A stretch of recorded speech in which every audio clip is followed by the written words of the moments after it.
IVM. $100. That's all it takes to begin your journey with Bitcoin and Ethereum. No, really. With CoinSwitch, you can start investing in over 100 cryptocurrencies with just 100 rupees. On top of that, there are zero charges for deposits and withdrawals, so you can trade, buy, sell, however and whenever you want. All of this, plus their extremely intuitive interface, makes CoinSwitch the perfect app for beginners in the crypto space. But don't take my word for it. Just download CoinSwitch for free and try it out for yourself. If you'd like more information on cryptocurrencies, tune into a show about crypto with me, Rohan Joshi, my new adventure on IVM podcasts. CoinSwitch, kuch to badlega.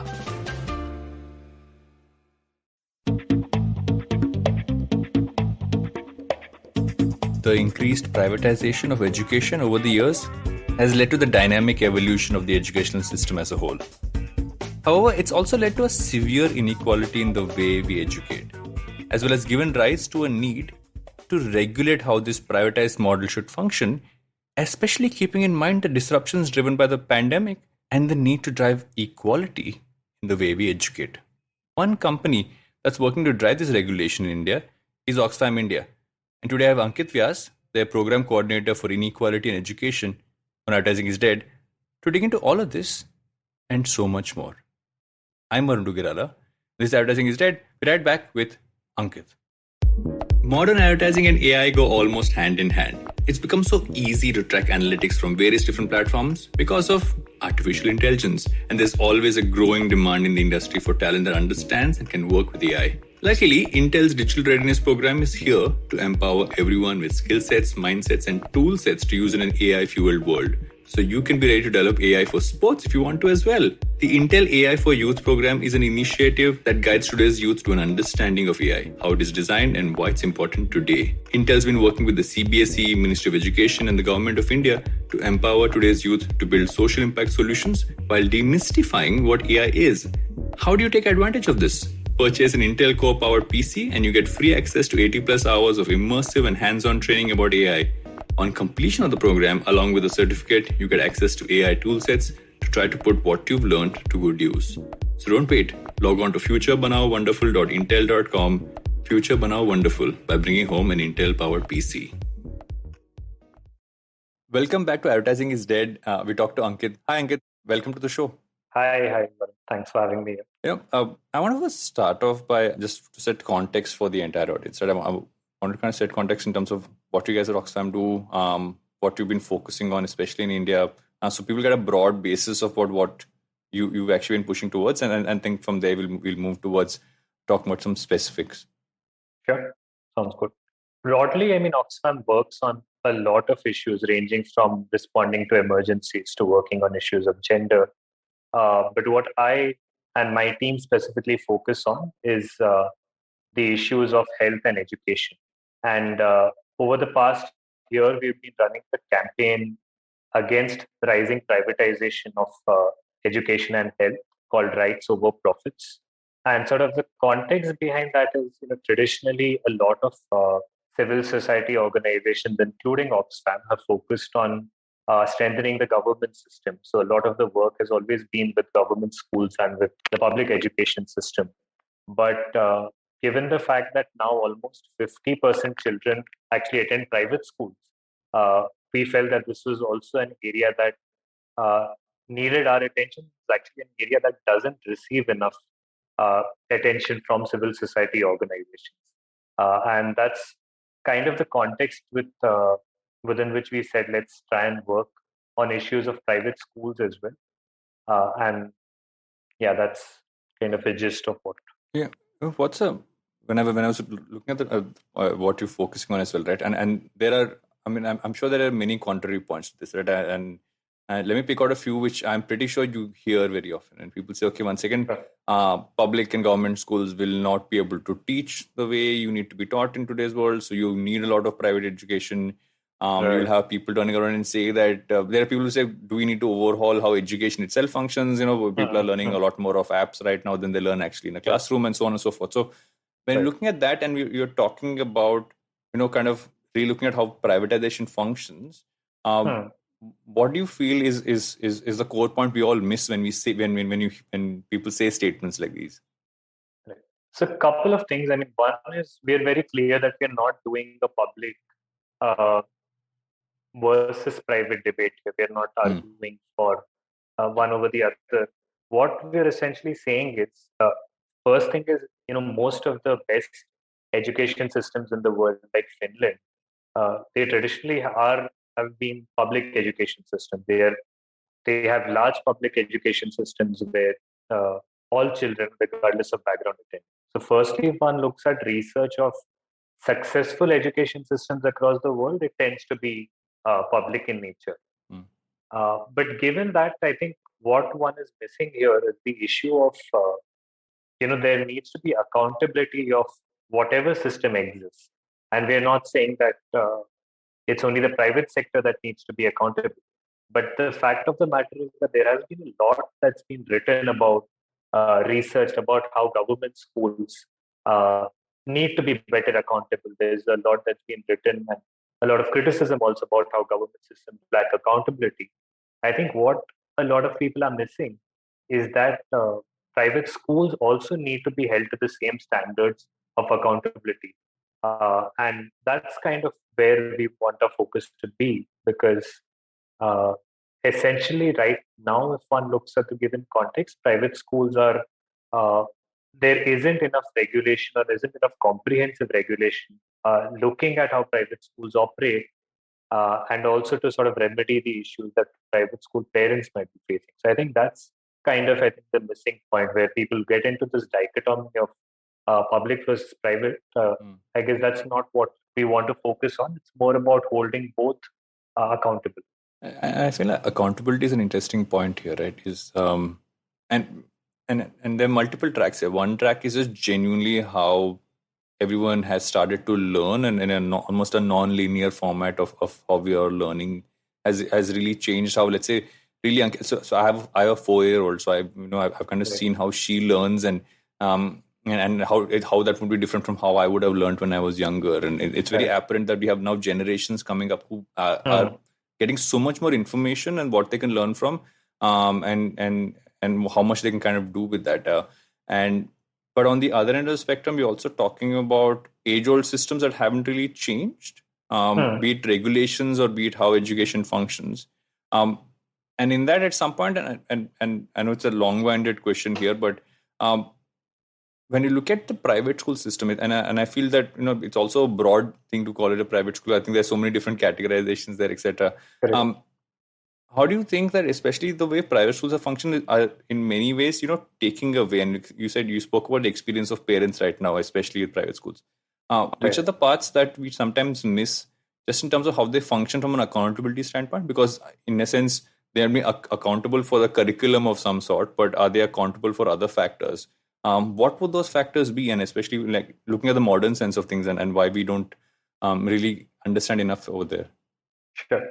So, one basic way in which government schools, and I mean elementary government schools and private schools differ, is that obviously private schools charge fees. Hmm. And there are some states which have mechanisms for parents to be actually consulted before fees are set. But the fact of the matter is, one, most states don't really have a law or policy in place which would involve parents in the process of fee fixation. Hmm. Uh, and I guess that's fundamentally, I mean, one level of accountability where parents should be involved, considering that they're the main stakeholders, parents and children. Obviously, schools do have the autonomy to fix fees, but that there has to be a certain process that needs to be followed. And obviously, if they're planning to, hike their fees substantially, the school should be held accountable in terms of at least making a presentation or a case to parents of, okay, this is why we want to increase the fees. These are the three things that we are planning to do. This is how much it will cost, and therefore we are proposing that we increase the fees by X percentage. But the reality is that it's much more arbitrary than that, and parents really have no voice in the matter.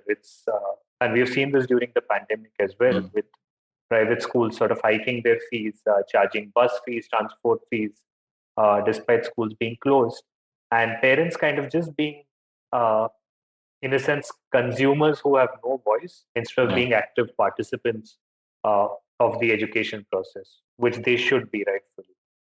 You make an interesting point about schools during the pandemic, right? Is that, and obviously, I'm coming from a much more privileged point of view, primarily because my daughter does go to a private school, and she has access to a lot more things than most people would. But the simple fact that the conversation still has been okay. You're paying school fees, but in a sense, you are actually the parents doing a lot of half the teacher's job as well. And on top of that, the fees are going to be there. And on top of that, there's other things you have to do, like how you having to balance work and school as well, and everything else around that. And the core point of what is right to charge and what is not right to charge during this period. You mentioned the buses. I think that makes total sense. Why would you charge for it? And I think the rebuttal many times is no, but you still need these resources. We won't be able to sustain or keep them in this sense. So we'll go into a loss, and it's end of the day, it's something we have to pay for. So how does and maybe there's an international example for this, and I'm sure you would know. So what have been models that have worked, especially to really boost up and public education in a way that, again, I'm not going one or the other. I'm just saying that from an overall regulatory standpoint, what have been regulations that have worked, let's say globally, that in many cases we could kind of adopt and kind of take on? Sure. So I'll sort of answer. There are two questions, I guess, as part of what you're asking. One is the argument of schools about what they can charge and what might be some solutions to that. And the other is the broader question of strengthening public education. I'll take the private one first and then get into the broader question. The argument that a lot of private schools have made during the pandemic and even before that is that we're charging fees because we need to pay our teachers, we need to maintain the infrastructure of the school, and we have a bunch of these recurring expenses that we need to sort of pay for. In Delhi has done a lot of interesting work with regard to doing audits of private school accounts. And what they found is they'd just done an audit of about 10 to 15 schools, and they actually found that they had a surplus of about 50 crores on their accounts. But so while the private schools were claiming that we don't have any money to pay our teachers, which is why we need to hike fees and ask parents to pay more, the accounts kind of found something different. And I'm not saying this is something that's true for all schools. Obviously, there are a lot of small schools that have suffered during the pandemic and are genuinely facing difficulties and even managing to pay their teachers and run their school. But I think a simple solution to this is just ensuring that the school's books of accounts are available in the public domain. And this is something that's already mandated under law in the Punjab fee regulation. Even the Chandigarh fee regulation actually asks for this to be done. So it's essentially what one is saying is transparency. We are not arguing for, saying that schools should cap their fees at a certain level or not charge anything. I think it's just be transparent, be open, and after that, I think it's charge what is reasonable. So that's from a transparency standpoint. I just have a question on this one before you go to the other one, Chamanch, is that a lot of schools might turn around, and again, in many ways, what I'm trying to do is what would the counter points be, right, to what you're saying, and what someone would turn around and say, one thing, we're still a business. In many ways, we still have to run. We have to be profitable, so we invest for the future, etc. And I'm sure those are words that get thrown around and in an audit. But as private institutions, for them to put out in a transparent form, some of them might say once again that, but we're still supposed to make money out of this, and that might obviously might not want to show it as much as they will have to if they're transparent. So is there a line where it becomes okay, you need to be fully transparent, but you can't make too much money, or you need to be transparent, but obviously you are a private entity, you will make money, but be reasonable about it. So how do you draw that line between both? Because I think if you can actually get to that line, then a lot more people will push towards actually getting it done. I think that because it seems like you're not, you're not being told to make money, then someone will say, okay, 1 second, doesn't make sense. So how do you draw that line? Sure. So, I mean, there's actually a famous Supreme Court judgment involving PA5, which said that fundamentally education is not for profit. But it allowed schools to make a reasonable surplus. Uh, Now, again, of course, the challenge is what this reasonable surplus Yeah, should be. quantifying reasonable is a What tricky one. Yeah. is, I guess, kind of where we're stuck. I guess that's the area of contention. But uh, it's clear in our legal framework that schools can't profiteer, Hmm. as in it does not allow for profiteering for sure. So Yeah. it allows for some reasonable surplus to allow schools to be functional in order to, let's say, expand their infrastructure. Let's say set up more classrooms, for example, and basically be like a functional entity, Hmm. but not at the cost of actually making supernormal Yeah. profits like a regular business would. Yeah, and also at that point, and also don't go towards systems like there obviously have been many instances of, especially in the pandemic, of even this online education cutting off online access to classes because you haven't paid fees or you haven't paid the extra part and stuff like that, which kind of goes against what you just said, which in a sense is that, and I agree with you, the education in many forms should almost be like a basic right for everybody to have, and I guess even that would kind of go against what the norm around education is. Yeah, absolutely. I mean, we had done a quick survey of this with private school parents in Delhi. And they were, of course, because of a lot of challenges, parents were struggling to pay fees. Mm. And of those who were unable to pay fees, almost 60% reported that their child's access to education was blocked, which sort of goes against, obviously, their fundamental right to education. There were also guidelines by the National Commission for Protection of Child Rights, which said clearly that this is a difficult time. Kids obviously themselves are going through mental health issues, and for schools to do something like this at that point in time is not very sensitive. Yeah. I want to come to the second part of the earlier question I'd asked you, and kind of talking about how uh, what we could kind of borrow as models which have really worked globally to kind of bring this to some form of like balance. Sure. So again, there isn't one thing, but I guess there are two or three broad principles of what one can do to strengthen the government school system.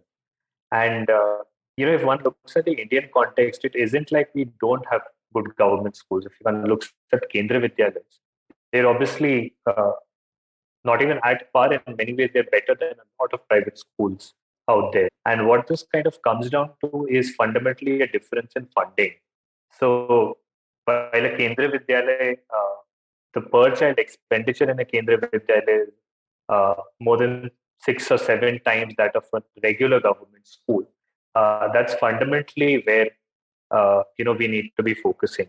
Uh, in around more than 50 years ago, the Kothari Commission, which was sort of set up to suggest how to strengthen the public education system, said that we need to have 6% of the GDP sort of earmarked for strengthening public education system. And sort of even 50 years later, it's been the same ask that most civil society organizations, academicians have been asking for, and we're still at somewhere around 3.2%. So first thing is we're spending about half of what we should be. And what that is doing again is we don't have enough teachers in our classrooms. We don't have good enough infrastructure because we don't have enough money to be able to do that. So the first is, of course, fundamentally the funding to strengthen these systems. The second thing, though, that systems like Finland have done quite well is they've managed a good mix of uh, accountability and trust at the same time. So what I mean by that is in the Indian context, uh, because there's a belief that people won't work unless they're monitored, we sort of stretch towards the other extreme of saying, we'll monitor teachers' attendance, we'll uh, keep taking tests, we'll make sure that there's like a punch out sort of system Yeah. to ensure that they're coming. Uh, Instead of let's say a country like Finland, what they would do is make sure that the best people become teachers in the system. So you trust the people who are entering the system. You're getting the best people who are already well trained. So there's no doubt about their caliber. And they're kind of trusting them and supporting them to do their job well. sort of giving them autonomy to do what they do best. And I guess that's something that we also need to do, is to be able to trust our teachers a little bit more, give them more autonomy in the classroom, at the same time support them uh, to actually get better and get better people into the system. Yeah, it's an interesting point to talk about supporting teachers, right? And I feel that at some point in this entire piece, that's the one piece of the. I mean, it's the most core part of education, and I feel that oftentimes there's so much that happens around it that we don't focus on the teachers enough, and especially when I'm just going to like just how the experience of education has kind of evolved for a lot of them, and so in that case, how do you also kind of look at teachers and saying, because on the other end of the spectrum, and as I have meandered through this question, um, teachers are also asking to be paid more, rather paid better rather than more, right? You have a lot of, there's a certain lack of quality teachers across the board. I know there's some of them which are there in primary schools, private schools, etc. But across the board, there's also that. So if you have a private school today saying, okay, no, I have to get the best quality teachers in, so I have to pay this kind of premium. How do you make sure that you're also balancing that part out in terms of like, how can the government look at it by saying, okay, we need to make sure that like it is something that is, you can live a good life by being a teacher, which in many cases isn't true right now. So how do you kind of build that into a regulation? So interestingly, this is an area which kind of might be surprising for a lot of the listeners on the podcast. Is that the Indian government, the government school teachers in India actually get paid uh, better relatively to, if sort of one compares Indian government teachers with, let's say, the average pay in India, uh, they actually don't do too badly compared to, let's say, a country like the US, where the teachers actually sort of rank in the bottom quartile Yeah. of payment, and they actually get paid below the median pay in the country. So in India, honestly, government school teachers, it's not strictly an issue of pay, and pay has actually gotten better with the sixth pay commission and the seventh pay commission coming in. Uh, Obviously, there are variations between states, uh, but obviously, with states like Delhi, Karnataka, Maharashtra, teachers are actually paid quite well in government schools. And in fact, the opposite is true in most private schools, where teachers are paid quite badly. In fact, for a lot of private schools, teachers are paid less than even 10,000 rupees a month. And I would actually say that it's the rights of private school teachers that need to be protected, because the government has told private schools as well that you need to pay teachers according to the norms in the sixth and seventh pay commission. Yeah. But a lot of schools are not doing that. So it's barring a few elite private schools, which obviously charge a lot of money. A lot of private school teachers are in fact not paid that well.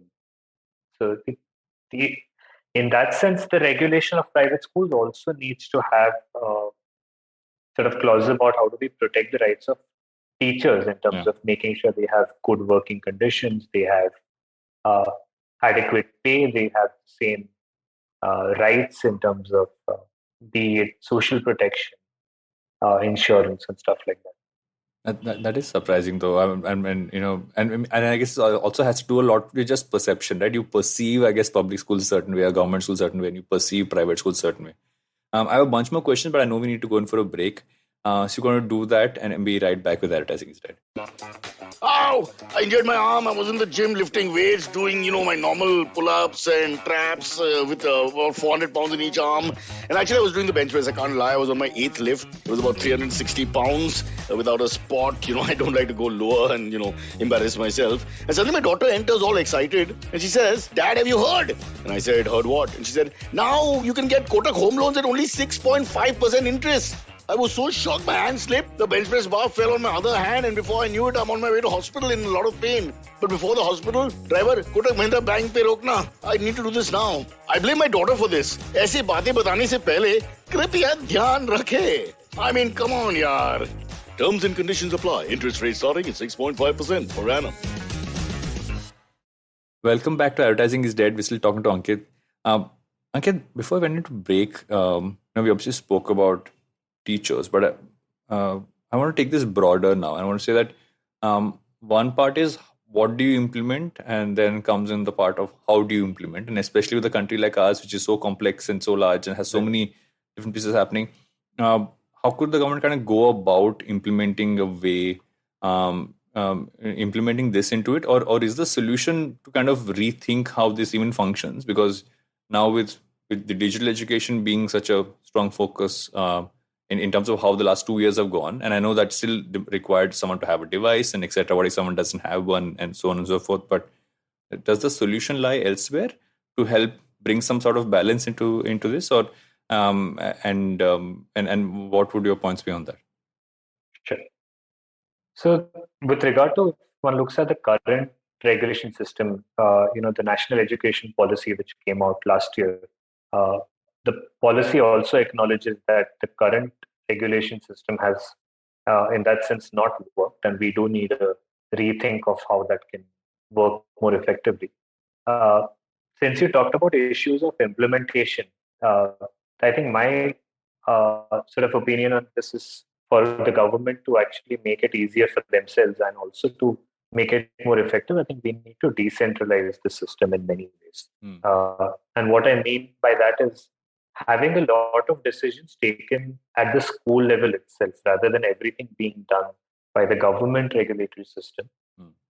Having a mechanism in place where the parents and teachers and the school management works together to sort out most issues at the school level itself. And that would mean simple things like having a committee at the school level, which consists of parents, teachers, and the school management. And any major decision that has to be taken sort of goes through that committee. And obviously, making sure that parent representation remains high on that committee. So a lot of the issues that we saw during the pandemic, there was a lot of litigation that we saw as well, where we had parent associations filing cases in high courts versus private schools countering.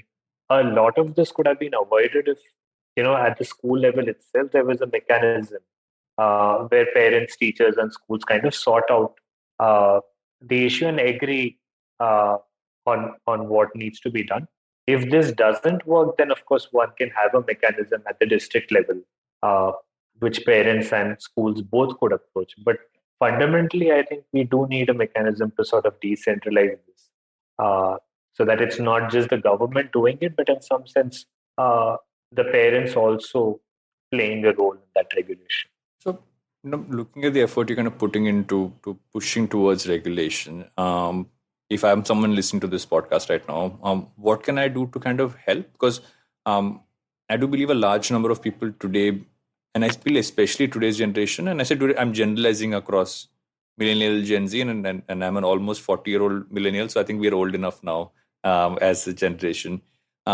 And what can we kind of do to kind of help? Because I think most of us do believe that you need to have more balance in how education functions, private, public as well. Across the board there needs to be a certain level of thing there. So what can one do to kind of help you guys in what you're doing? Sure. So, couple of things, three things, I guess, specifically that one could help with.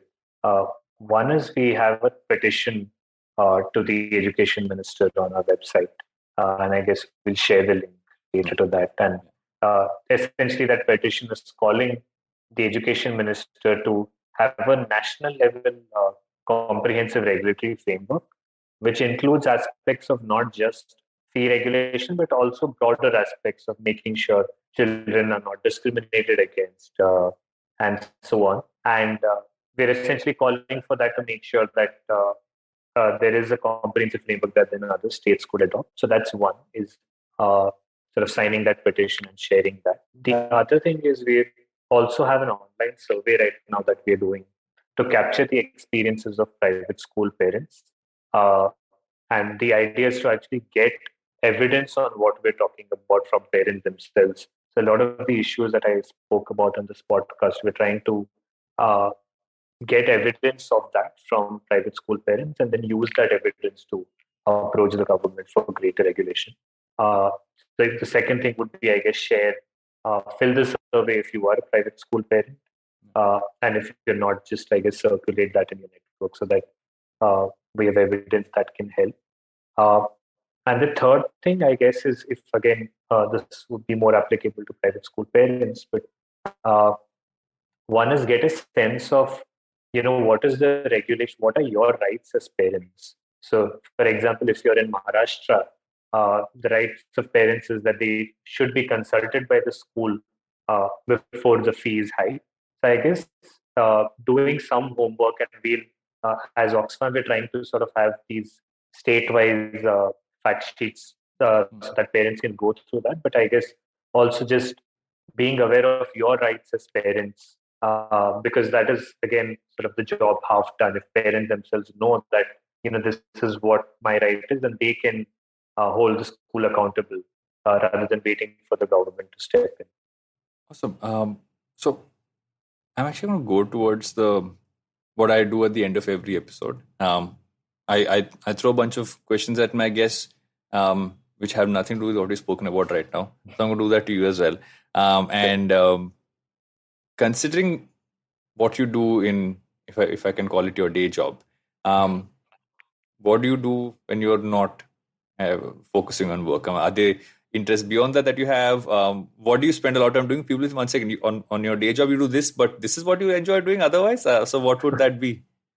So I love sports. I love playing football. I just played badminton today morning. Yeah. And yeah, I spend a lot of my time, I guess, even on call, sometimes looking at places I can travel to. Nice. And particularly hike to or trek to. Yeah. So that's kind of what I enjoy doing. I've always wanted to ask someone who enjoys hiking and trekking. While and I'll sound like a really lazy person. It's amazing when you're right on top. What do you enjoy about the actual climbing part of it? Is the question I always ask this question because I want to figure out if I can find that level of push. I guess it's the scenery around you. It's not just for me. It's not just about as cliched as this sounds. It's not just about, I guess, the destination. Yeah. But in many ways, yeah, I just enjoy the trail and sort of leaving all my devices behind and just being with nature. I guess that's the part that I enjoy. So just kind of walking without any agenda. That's actually that sounds lovely. I think that walking without an agenda is something we should all do more often. Anything that you've read, listened to, or watched recently that you'd recommend? I've been getting a little lazy with reading, but I'm reading A Suitable Boy, which is like I'm super late in doing. So I watched the series first, and now I'm reading the book. But I think it's a really beautifully written book in terms of a lot of these, Booker Prize sort of authors tend to use very difficult English, and their phrases are sort of quite convoluted. I think this is if you want to learn how to write, I think it's a beautiful book in terms of how to construct simple, clear sentences. So I actually want to tweak my last question for a change. So I normally ask my guests that I do a spin off the name of the show. The name of the show is Advertising is Dead, but we talk about most things around now. And I try to think of, okay, what will not die as a question. But to you, I'm actually going to flip it around and saying that why do you feel that pushing towards a more balanced and regulated form of education will honestly make education more alive than it is right now? I'm flipping this around for you. Sure. So I guess it's essentially we want a system where children of all backgrounds interact with each other. I mean, if I just look at my childhood, and maybe even your case might have been similar, when we went to school, we had kids from fairly different backgrounds in the same classroom. We had someone whose father was an auto rickshaw driver. We had someone who owned a massive car showroom. We had someone whose mother worked as a cook in the school. And so as children, we were all aware that, there is this diversity of classes, and maybe there is evidence to suggest this, and I would also like to believe it, that this in some sense maybe made us a little bit more empathetic about different classes existing and about the inequality that exists. But I think now the challenge is we've reached a stage where children might go through their whole life and their whole schooling system without ever interacting with anyone who isn't exactly like and I guess that's where we need to make education more alive, because education is not just about the curriculum. It's also about the diversity of lived experiences. So if I am in a classroom just with children who speak like me, look like me, think like me, are dressed like me, then I'm really not learning anything different. I mean, we're just all clones of each other, as opposed to if I'm in a classroom where I'm with a completely different set of people, and I know that it's my world is not the only world out there. I think that's kind of what at least I would like to push towards, where we have a world that kind of coexist and learn from each other. And I think that's perfectly put. And honestly, is one of the pieces that I feel is really missing, that we all built our own bubbles in every single space for ourselves. And at some point, you need to be part of each other's bubbles. If considering I'm just using that analogy and taking it further. Thanks, Ankit, for coming on the show. I think it's there's a lot to learn from what you guys are doing, and just from what you've given as information, some of the pieces would be something a lot of us wouldn't really know about. And for everyone listening in, you know how you can kind of from the petition to the survey, we're going to drop it in the show notes, so make sure you kind of put that in there. And Ankit, thank you for coming on Advertising Instead. Thanks a lot, Varun. I had a good time.